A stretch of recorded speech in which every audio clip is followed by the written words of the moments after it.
just a few days away from the featured production here at the Interplay program at the Banff Centre for Arts and Creativity, the operatic rendering of Margaret Atwood's seminal work, The Handmaid's Tale.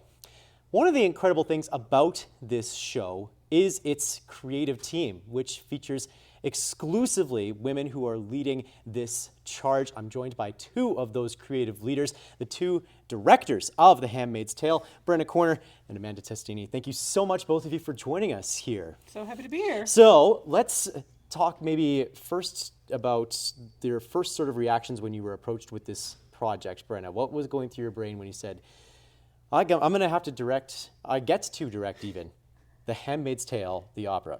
I think that's a big question. Well, when I was first approached about it, I mean, I thought, what an extraordinary sort of thing to be entrusted with. The piece itself deals with thematic content and representations that sadly are shockingly relevant in our world.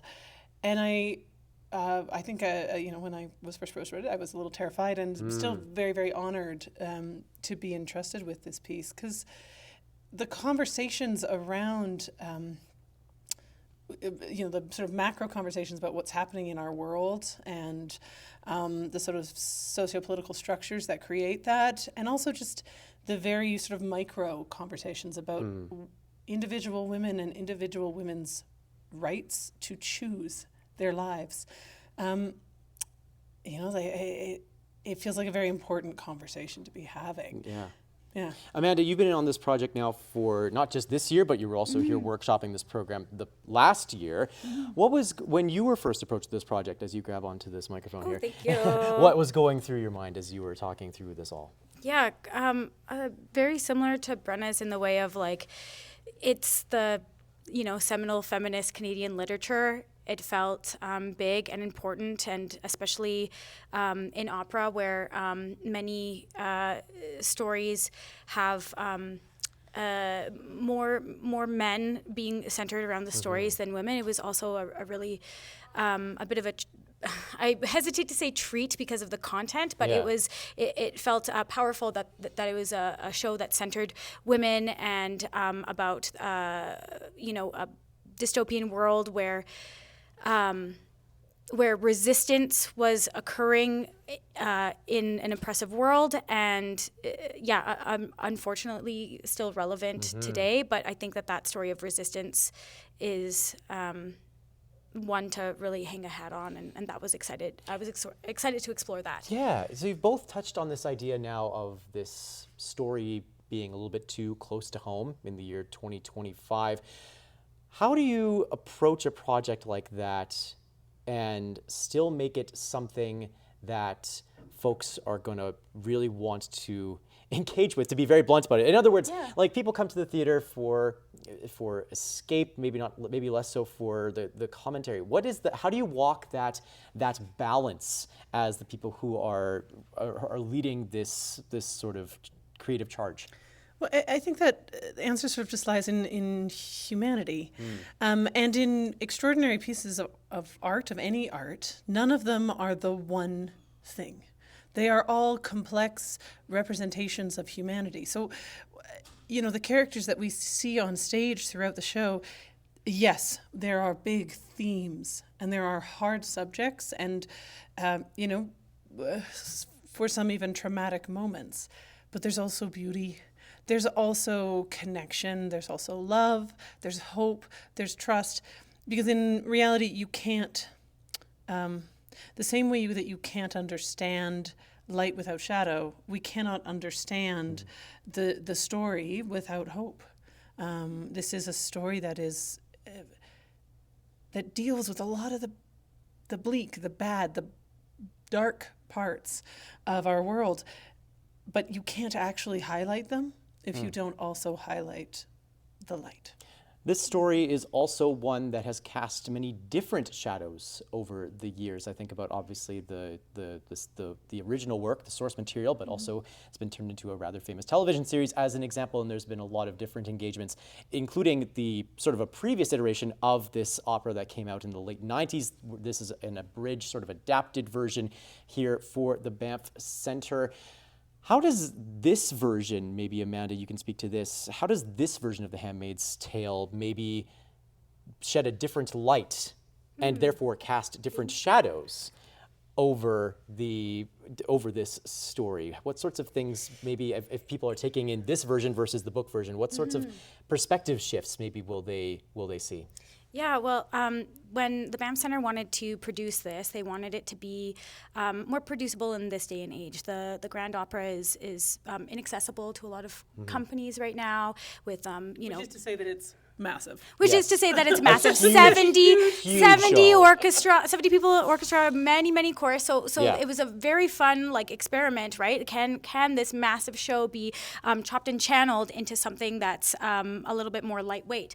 And so with that, this is something that I in the conversations between Brenna and Jillian and the rest of the team, Katie, the designer Sophie, the conversation was around how they can own it, right? So like the TV series that you're talking about and the massive scale version of the opera is really about the world, about this woman being one in a sea of women. But this version, which I think is so beautiful that y'all have honed in on, is the fact that it's about a woman's story.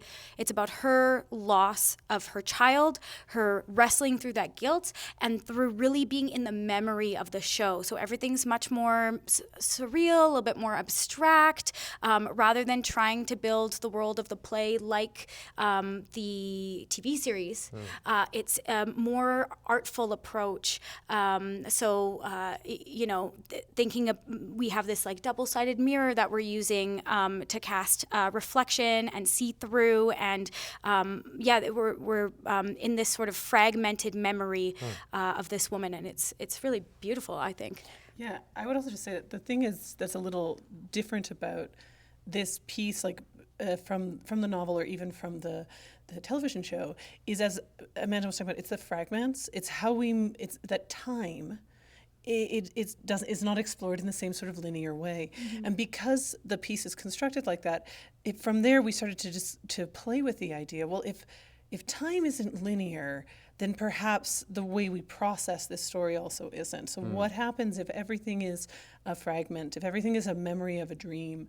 Most of us, when we dream, the edges are a little blurry, right? Nothing's always completely in focus. And so that idea of what the space around became really important, and the idea of motherhood. It's such a big part of the show, is the idea that you can become pregnant and you can carry a child, but not that you can be a mother, and that those are two different things in this world, but that this woman actually is one. She has a child. That child is not with her, and what will a mother do to maintain, to refine the love, the connection, and her child.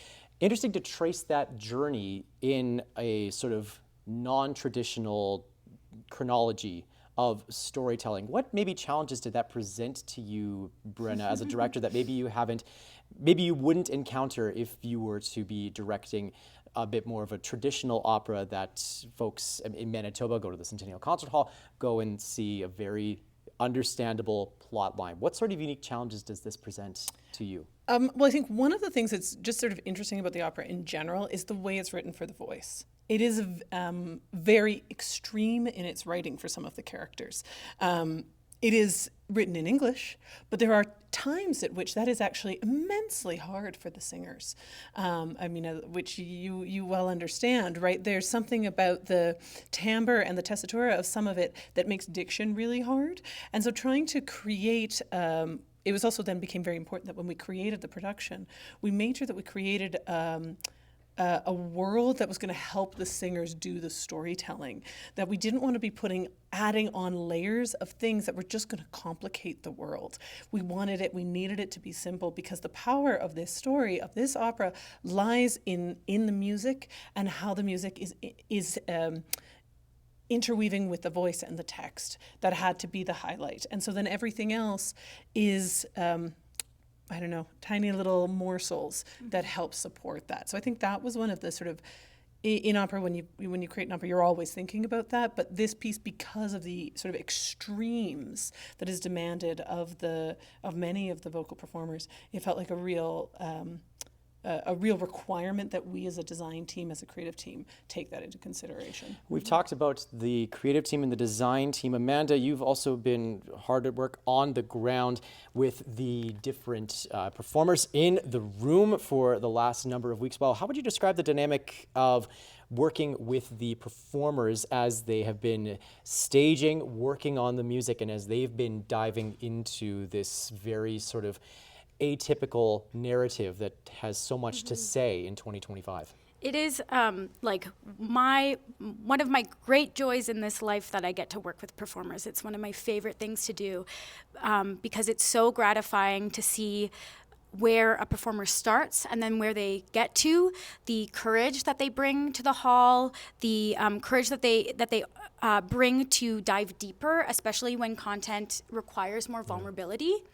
And so, and then because I also have a choreographic background, it's also very satisfying to make stage pictures and clean the choreography and all of those bits and pieces. But I would say the biggest thing is watching how you and everyone else in the project have brought themselves fully, have brought an open heart, bravery, their intelligence, their rigor to this production, to where we were started, where, this show moves very quickly. Like, that's something else that's so different in this opera than maybe more traditional works, is that every scene is a minute and a half, like, at best. And so it moves so quickly and feels like a freight train once it starts. It just goes, and there's no stopping it. And so to have everyone start in this place where it feels like, I don't even remember what scene comes next, where do we go from here? And then to be in this place where we've patterned it and where people are diving deep in the storytelling is it's really exciting, really gratifying. We mentioned off the top that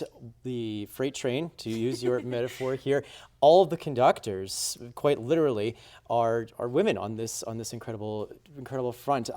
What does that?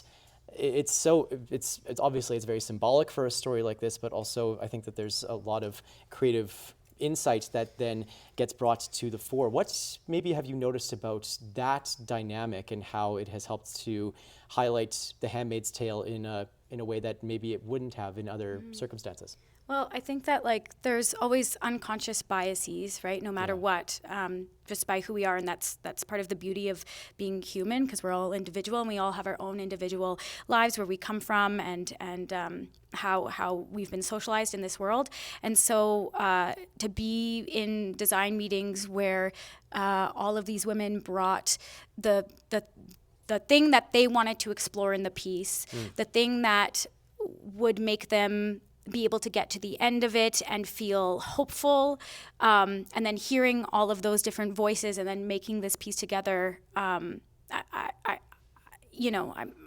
not sure how else to explain how the power in that, and I really feel like, also because of the opera being written by two men, right? The composer is a man and the writer is a man, to have then an opportunity to reorder it, to sculpt it in a way, to shape it in a way where it really highlights a woman's story in a way that's powerful, that was really exciting. Absolutely.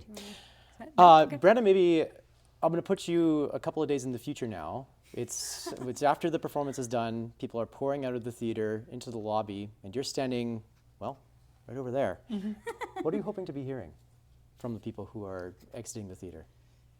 I think with a piece like this, what you want the audience to leave with is thoughts, questions, a motivation to talk. I think with a piece like this, there inevitably will be members of the audience that do not like it. They will not like the music. There will be members of the audience that really do not think it is an appropriate, some of the scenes are appropriate to put on stage. There will be some members of the audience who think it is fabulous and what a great step forward for opera. But in all of those sort of very extreme reactions, I think that is where you want. I think it would be great if people walked out of this piece saying that they were so moved. I think it'd be great if people walked out of this piece saying that was too much. I didn't enjoy it. Yeah. Because either way, what we have done is affected. Right. And our job as artists is to provoke and to affect change. A piece like this, its only function is to ask questions and create space for thought, and for thought about change. And so that would be my big hope. So excited to see the final product for this, and congratulations in advance to both of you, Amanda and to Brenna, for your conducting of the freight train. Conducting, by the way, not a verb, but we'll let it slide. Thank you so much for taking the time to speak with us here on Classic 107. Thank you. Thanks, Nolan.